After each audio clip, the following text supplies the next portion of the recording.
दुनिया का सबसे विशाल लोकतंत्र, सुपर पावर कहलाने की हसरत और मनमोहन सिंह के मुताबिक $1 ट्रिलियन इकोनॉमी। लेकिन इतना कुछ होने के बाद क्या भारत एक कमजोर देश ही रह गया है? ये सवाल हम इसलिए पूछ रहे हैं क्योंकि इटली ने हमारे मछुआरों के हत्यारों को वापस भेजने से मना कर दिया है। वोट डालने के नाम पर सुप्रीम कोर्ट ने उन्हें जमानत दी थी, जमानत उन्हें मिली हुई थी, उन्हें इजाजत दी थी कि वो वापस इटली जाएं, लेकिन अब वो दगाबाजी पर उतर आए हैं। यही है वो बड़ा सवाल जो हम पूछेंगे। कई खास मेहमान हमारे साथ इस चर्चा में शामिल होंगे, वो चेहरे आपको दिखा दें। हमारे साथ जी पार्थसारथी जी मौजूद रहेंगे इस पूरी चर्चा में। आबिद रसूल खान साहब कांग्रेस के नेता होंगे। तरुण विजय जी सांसद हमारे साथ बीजेपी के वरिष्ठ नेता जुड़ेंगे। हरीश साल्वे जो कि मरीन्स की तरफ से इस पूरे केस को लड़ रहे थे, वो भी होंगे हमारे साथ। क्या अब इस केस में आगे रहना चाहते हैं या नहीं, ये तमाम ऐसे गंभीर सवाल हैं क्योंकि खबरें इस तरह की आई कि हरीश साल्वे अब इटली के इस रवैये के बाद उस केस को आगे नहीं लड़ना चाहते हैं इटली की तरफ से, उन मरीन्स की तरफ से। ये तमाम सवाल आज इस बहस करेंगे, लेकिन उससे पहले दिखाते हैं अपनी ये रिपोर्ट आपको, जिससे आप भी समझ जाएंगे कि हिंदुस्तान से ये कितनी बड़ी चूक हुई है और इटली कैसे इसका उठा रहा है फायदा।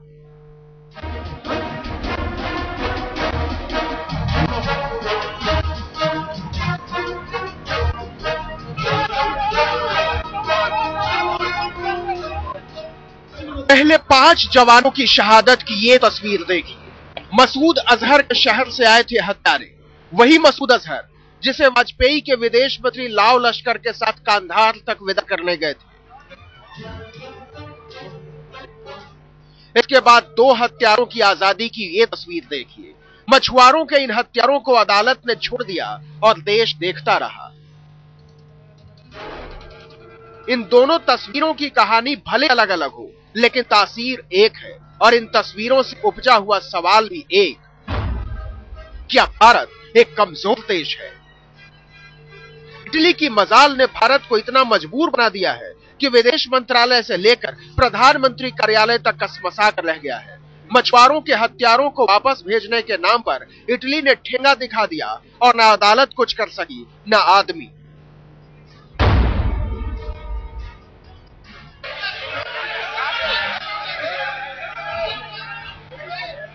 हंगामे के शोर में संसद क्यों डूबी? संक्षेप में इस व्यथा की कथा कुछ यूं है।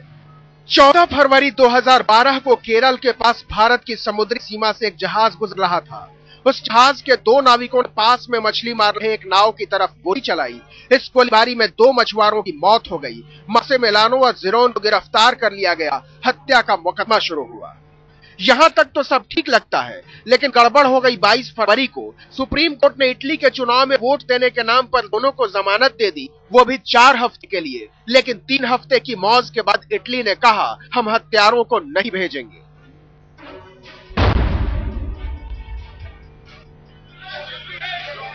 इस पर भारत में हंगामा मच गया। 6 करोड़ लोगों के देश ने 125 करोड़ आबादी वाले हिंदुस्तान को बेवकूफ और बेचारा दोनों बना दिया था। I do appeal to the government. This is not simply a question of the government being tested. We are all being tested.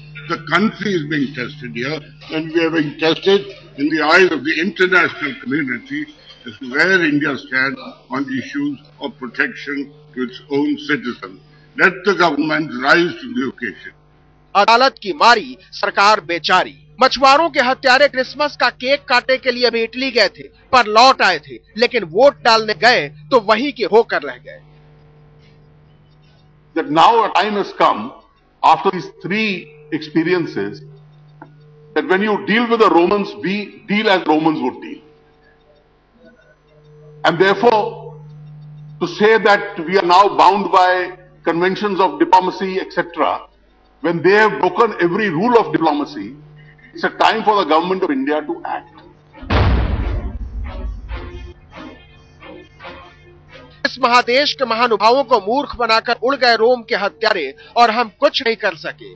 पहला सवाल तो यही है कि विदेशी हत्यारों के वोट के इतनी परवाह हमने क्यों की? दूसरा ये कि वोट ही डालना था तो पोस्टल बैलेट का इस्तेमाल क्यों नहीं करवाया गया? और तीसरा ये कि वोट डालने का विकल्प दूतावास के पास भी उपलब्ध था। केरल के समुद्र में अब ज्वार आया हुआ है। मछुआरों का दबाव ऐसा है कि मुख्यमंत्री को दिल्ली भागना पड़ा। मैडम के पास गए, मनमोहन के पास गए, कहा कुछ भी कीजिए, मुंह भी दिखाना है। the new announcement of the Italian government is not at all acceptable. They have to trial under Indian law. Italy के राजदूत को तलब किया गया, 22 मार्च तक का वक्त दिया है, वरना उन्हें रोम रवाना करने की तैयारी हो रही है। पीएम को सुनिए। There can be no two opinions about the actions that have been taken by the Italian government on the matter raised by the honourable members. Our government has already made it clear that these actions of the government of Italy are not acceptable.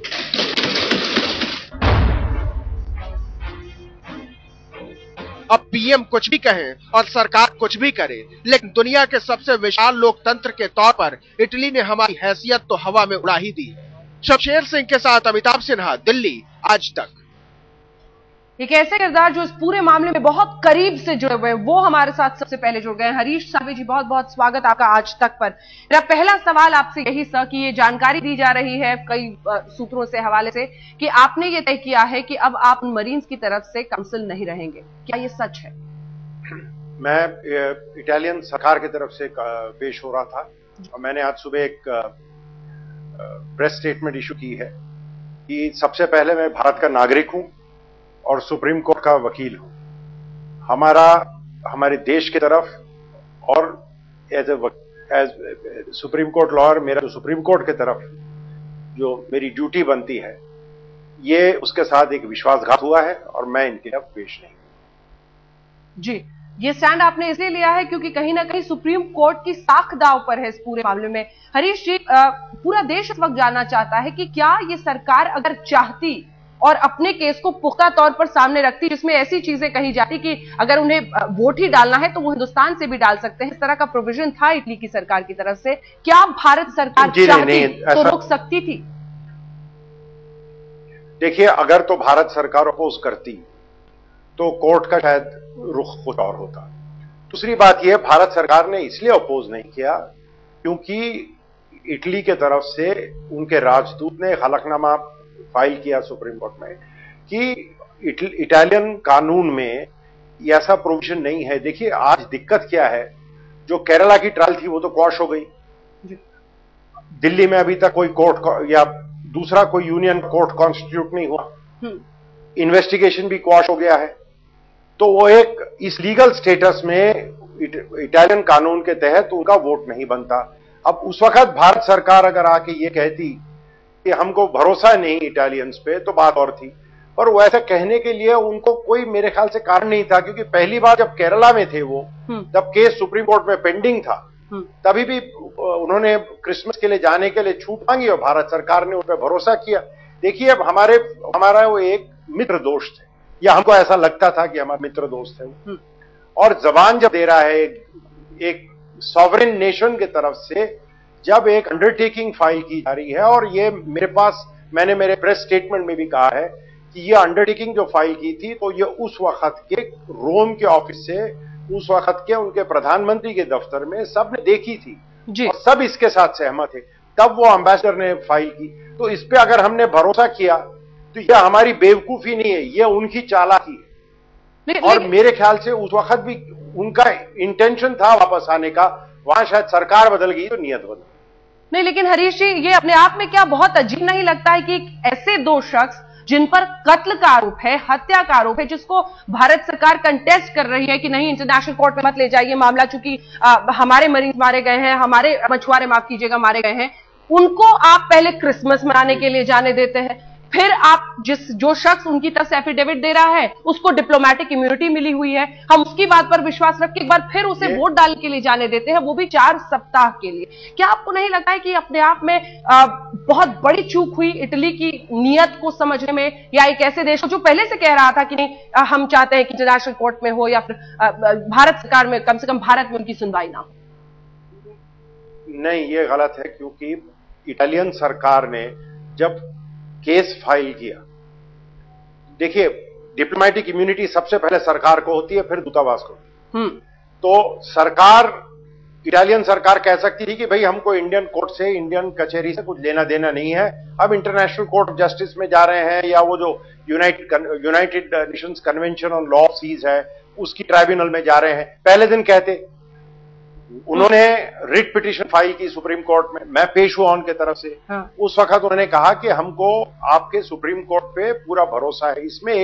इसमें एक कानूनी बहुत अहम बात यह होती है कि अगर आप एक कोर्ट को आप पिटीशन कर रहे हैं तो कल ये नहीं कह सकते कि आपको हमारे ऊपर जुरिस्डिक्शन नहीं है या सॉवरेन इम्यूनिटी ऐसे सिचुएशन में होगी नहीं होगी। मुझे नहीं लगता ये इतना साफ है कि वो कहें कि अब हमको सॉवरेन इम्यूनिटी ये नहीं होती कि आज मुझे आपसे कुछ चाहिए तो मैं आपके पास आया हूं और कल मैंने गड़बड़ की तो मैंने कहा जी सॉवरेन इम्यूनिटी है।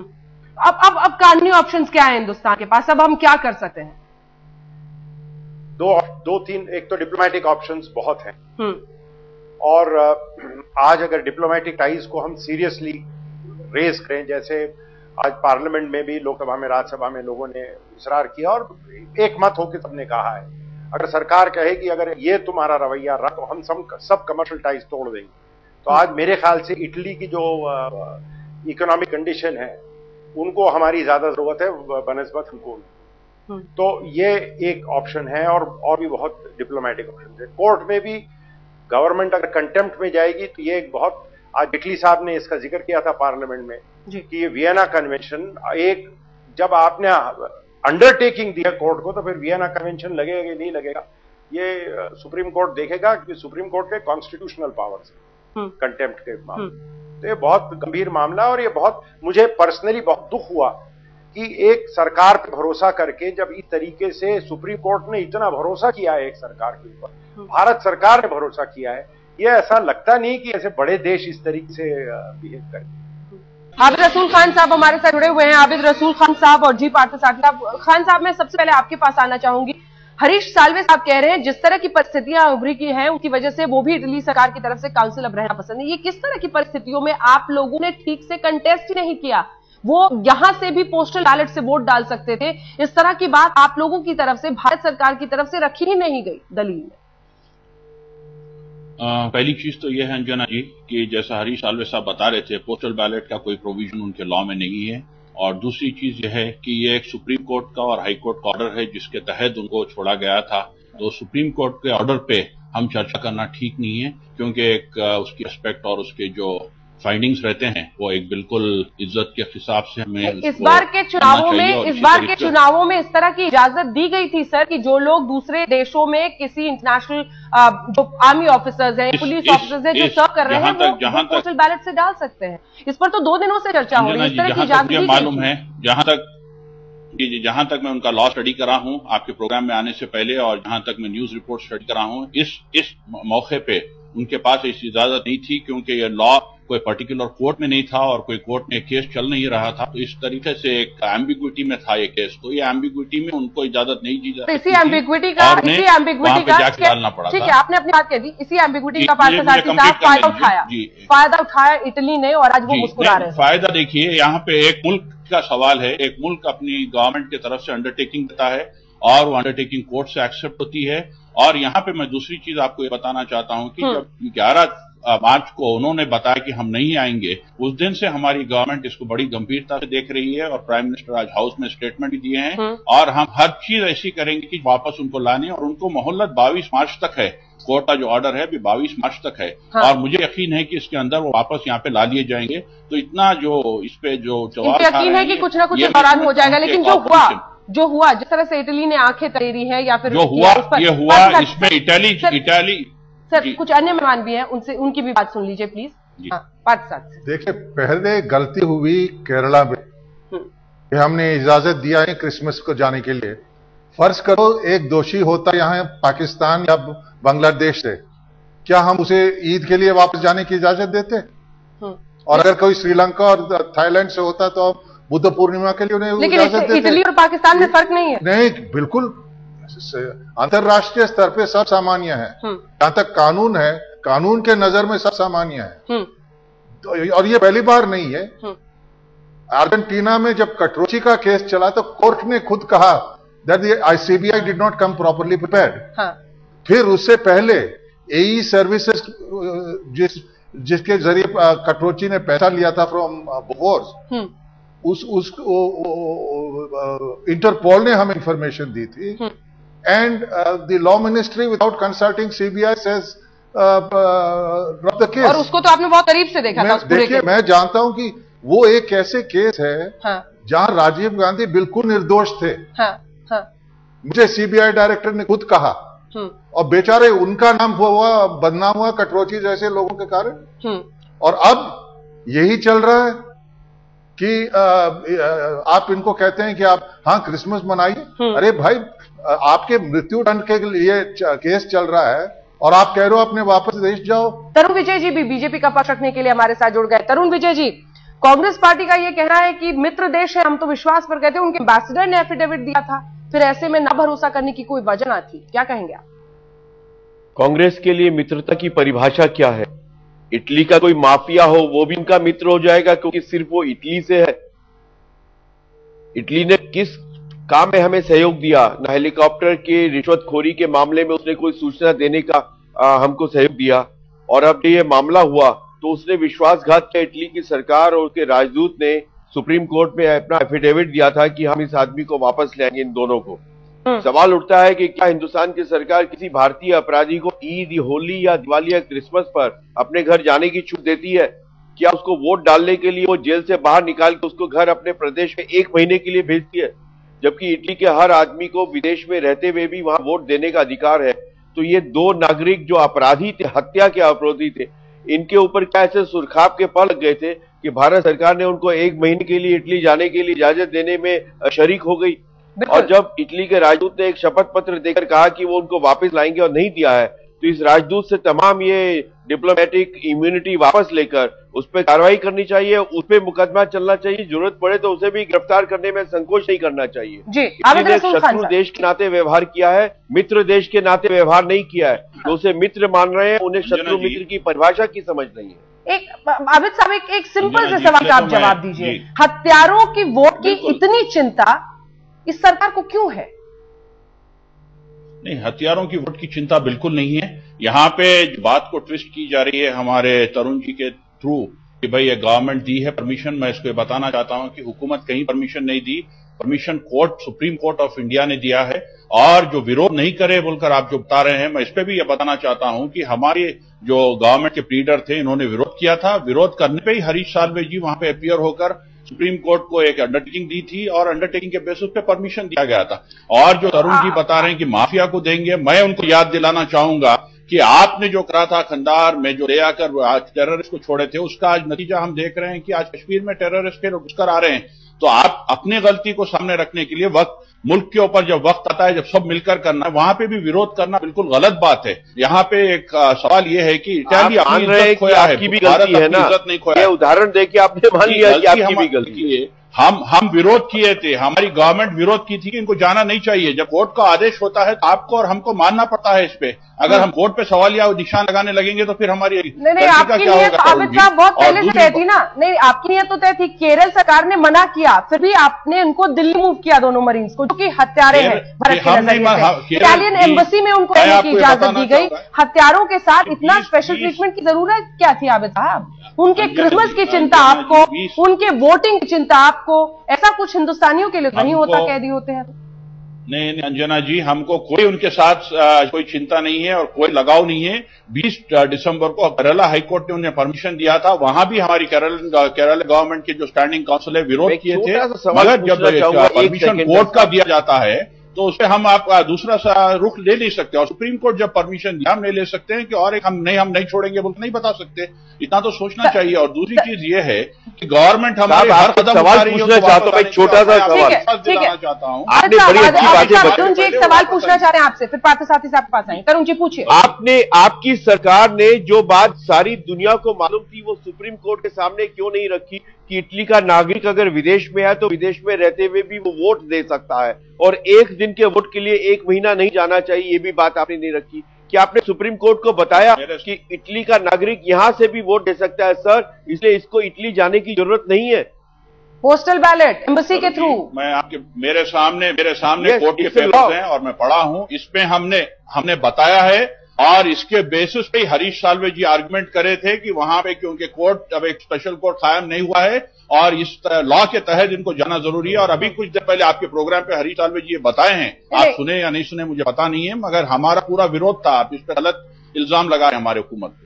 लेकिन 4 सप्ताह, एक दिन के लिए वोट के लिए 4 सप्ताह, पार्थसारथी साहब उनकी दलील। एक बड़ी गलती हुई। देखिए आप सुप्रीम कोर्ट ने कहा कि आप फौरन एक स्पेशल कोर्ट स्थापित कीजिए, स्पेशल कोर्ट बनाइए, भी देरी की। और मैं कहता हूं कि ये झगड़ा चलता रहा होम मिनिस्ट्री और शिपिंग मिनिस्ट्री के बीच कि कौन करेगा इस पर कार्रवाई, और जो 15 दिन में करना था वो हुआ ही नहीं। तो ये this government will have to accept responsibility for that. दूसरी बात मेरा कहना यह है कि मैं एक असाधारण पूछ रहा हूं, अगर ये इटली के नागरिक नहीं होते या डेनमार्क के नागरिक नहीं होते, फर्ज करें कि हमारे पड़ोसी से देश से होते, कि क्या और उनके खिलाफ मृत्युदंड लायक इस तरह के अपराध होते, क्या आप उनको अनुमति देते? आपके पार्थसारथी ये कह रहे हैं कि एशिया को लेकर हमारी नीति कुछ और होती है। मैं इसकी राजनीति पे नहीं जुड़ा हुआ हूं। मैं भारत की छवि के बात कर रहा हूं। हमारे पड़ोसी क्या कहेंगे कि कोई सफेद श्वेत आया, उसको आपने अनुमति दी क्रिसमस जाने के लिए? तरुण जी, तो दूसरी बात ये भी मैं कहना चाहता हूं कि जो तरुण ने जो कहा था कि you can take action against the ambassador, आप नहीं कर सकते। उनको हम सिग्नेटरी हैं to the diplomatic convention on Vienna convention on diplomatic relations. उनको they have full immunity for prosecution, particularly. मैं आपसे एग्री नहीं करता हूं, आपके सामने एक बिंदु रखना चाहता हूं। मेरी बात सुनिए। Yes, he has full immunity, you would be violating international law। दूसरी मेरा कहना यह है, मेरा कहना यह है, लेकिन पार्थसारथी साहब इटली ने वायलेट किया, मेरा कहना यह है, उसको पर्सना नॉन ग्रेटा करके बाहर भेजिए। जितने भी इटालियन डिप्लोमेट्स हैं उनको बाहर भेजिए, अपने राजदूत को वहां मत भेजो। और आखिर बार जितने भी कमर्शियल कॉन्ट्रैक्ट्स है इटली के साथ ये कैंसिल रद्द करो या फ्यूचर कॉन्ट्रैक्ट्स मत दो। इस तरह कार्रवाई उठाए जाते हैं। यही से पूरी बातचीत को आगे ले चलेंगे। तरुण जी, मुझे ब्रेक के लिए रुकना पड़ेगा। वियना कन्वेंशन भारत के संविधान पर हावी नहीं हो सकती। ये सबसे महत्वपूर्ण है। सॉरी, मैं इसका जवाब पे हावी नहीं, मैं आप इसका जवाब देना चाहता हूं। जब अमेरिका ने कानून बदला हमें न्यूक्लियर फ्यूल नहीं देने का और उनके कॉन्स्टिट्यूशन के आधार पर था, तब हमने उनको चैलेंज किया, मैंने कुछ चैलेंज किया 1980 को कि you can not use domestic law to violate the Vienna convention on international relation. तो हमने अब अमेरिका को हम कुछ कहते हैं और अब आप उल्टा कुछ कह रहे हैं। तरुण विजय जी, आप क्या कह रहे हैं? आप ये कह रहे हैं कि सरकार से गलती हुई, लापरवाही हुई, या आपका इशारा कुछ और तरफ है क्योंकि ये देश इटली है? क्या है आप? नहीं अंजना जी, गलती जैसी मॉडर्स कोई बात नहीं हुई है। सरकार ने प्री साजिश की है, एक प्री स्क्रिप्टेड काम साजिश हुआ जिसके अंतर्गत ये तय था कि इनको हम यहाँ सजा देने से रोक नहीं सकते हैं, और इटली हमारा बहुत ही खास किन्हीं वजह से कुछ ज्यादा ही खास देश है, इसलिए उनके लोगों को वापस कैसे करें, तो ये एक बहानेबाजी कर दी गई है। वरना इटली का दुस्साहस नहीं हो सकता था। एक वजह बताई जाए इटली में इतना दुस्साहस कैसे हुआ कि भारत को चुनौती दे डाले, और जो कूटनीतिक काम नहीं करता है, जो डिप्लोमेट अनडिप्लोमेटिक और असभ्य आचरण करता है, उसके साथ भारत को डिप्लोमेटिक आचरण करने की आवश्यकता नहीं है। जब तक वो हमारे दोनों अपराधी वापस नहीं भेजता है, इटली के नागरिकों को वीसा न दिया जाए भारत आने का, और भारत में भी ऐसी कार्रवाई करे कि जितने उनके आर्थिक यहाँ पे बैंक अकाउंट है सबको फ्रीज कर दिया जाए। कोई वहां से कोई भी इटालियन कंपनी अपना पैसा ना निकाल सके, और इटली के राजदूत को ससम्मान यहाँ आप राजदूतावास में भी रखिए, लेकिन वो तब तक इटली ना जा सके जब तक हमारे अपराधी यहाँ नहीं आ जाते।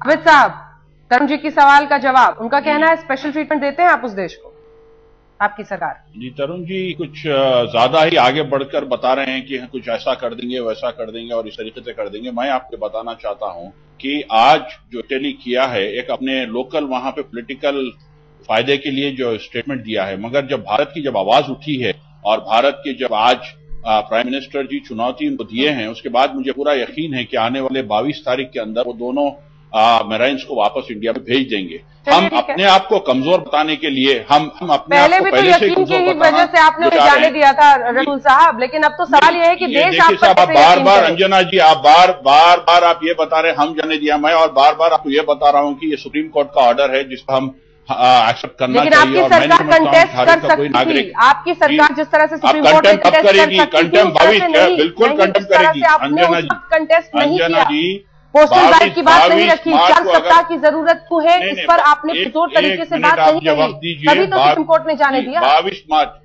इस बार इस देश के सर्वोच्च न्यायालय की साख दांव पर है और इसीलिए सरकार को कुछ ना कुछ करना होगा। पार्थसारथी साहब, एक कंक्लूडिंग रिमार्क। बिल्कुल करेंगे, सरकार बहुत कुछ करेगी। सरकार जो जी बता रहे हैं उसको करेगी। 22 मार्च के बाद अगर 22 मार्च को नहीं आते हैं तो बराबर हम करेंगे।